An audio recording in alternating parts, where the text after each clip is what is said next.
Garou et Natacha Saint-Pierre, ils sèment une nouvelle totalement fausse, mais qui a fait beaucoup jaser et vendre beaucoup de voici, même au Québec. Je prends la revue, je vois la couverture, je me dis « Ah! OK, c'est ça! » Puis là, j'ai vite ouvert la revue pour voir ce qu'il disait, qu'est-ce qu'il y avait comme photo, qu'est-ce qu'on faisait, où on était.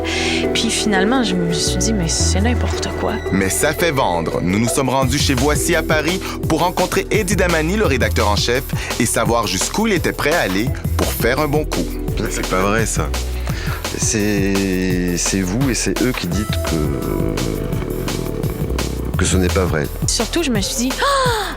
Pourvu que mon chum au Québec l'apprenne pas par les médias, qu'il l'apprenne par moi en premier. » On peut se faire poursuivre et par Garou et par Natacha Saint-Pierre. Pour la même histoire. Pour la même histoire, avec le même avocat ou avec deux avocats différents et par toutes les personnes qui sont éventuellement citées dans l'article. On a poursuivi, on a poursuivi et on a gagné. Il faut aussi savoir qu'en France, les stars ont la possibilité d'attaquer pendant 30 ans.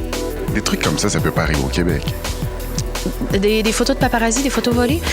Ben, j'espère que ça arrivera jamais. Si la France a son Voici, le Québec a son éco-vedette. Et ici, les règles de conduite sont bien différentes. Les gens au Québec, ils aiment leurs artistes. Fait que oui, ils veulent voir dans quelle maison ils vivent parce que ça les fascine, parce qu'ils les aiment. Donc, ils veulent pas qu'on les maltraite. Alors, les artistes québécois se sentent-ils menacés par ce genre de revue? Moi, je dois avouer que c'est rare qu'on s'est trompé sur ce qu'on a dit dans les magazines à potins. Des fois, il y avait des petites erreurs de date, là, et des fois, ça m'a mis quelques fois dans l'embarras. Mais disons que le gros de l'histoire était quand même vrai. Ça, c'est quand on avait confirmé la nouvelle de Véronique Cloutier et Patrick Huard. Des relations d'amour, ça avance, ça. Oui, je l'ai dit tantôt, le bonheur, autant que le malheur. C'était marqué « Courte manche, impliqué dans une catastrophe ». Et là, j'ai vraiment freaké. J'étais au dépanneur. Qu'est-ce qui m'est arrivé? Je dormais dessus. Et là, j'ai acheté le journal. J'étais hyper gêné parce que je faisais le prendre. Puis le gars me regardait, il en train de me lire, me regarder. J'avais l'air assez narcissique, merci. Paye ça, rentre dans le truck, je fais yet. Et il racontait l'histoire de surprise.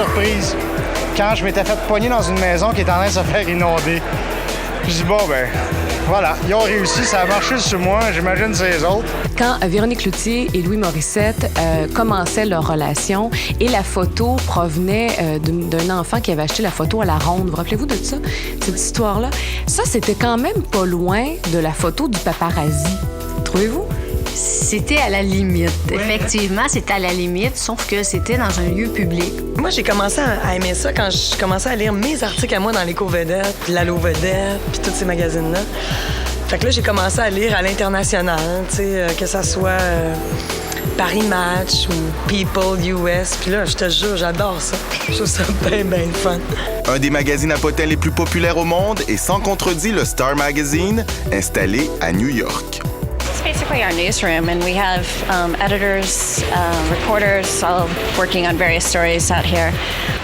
This is our wall. The Wall of Fame? The Wall of Fame, where we have all our covers. Should we call it the Wall of Shame? No, the Wall of Fame. La recette gagnante d'un tel succès, leur star en couverture. Now and then we do sort of a fun package of scariest makeovers, hottest bodies, beach bodies was a really popular cover. Bust and butts. Who wouldn't pick up bust and butts? And there's Mariah Carey looking great. That's Britney's butt. That's Britney's bottom right there. She's covered up. Do you read tabloids? No, I don't. They make me feel a little sick to my stomach. Why? Because most of it is untrue. How much would you say what's in the magazine is true? What's the percentage? Well, I'd have to say 100%. What do you think about the tabloid? I think that where there's smoke, there's fire. Okay, so we should believe a little bit what's been said. You know what they do? They try to get that little nub of truth, and they drive you crazy with it. Rumeurs, potins, oui-dire, l'information qui alimente ces journaux n'est pas toujours fondée. Il faut donc faire très attention et vérifier ses sources. And what they do is they get you're one source. Okay, now they need another source, right? So they send her a check. If she cashes the check, she's the other source. Et on a profité de notre passage à Star Magazine pour savoir ce qu'ils pensaient de Star System. So we have a TV show and we have our magazine. Uh-huh. That's great. He's pretty cute though. I like Jean-François.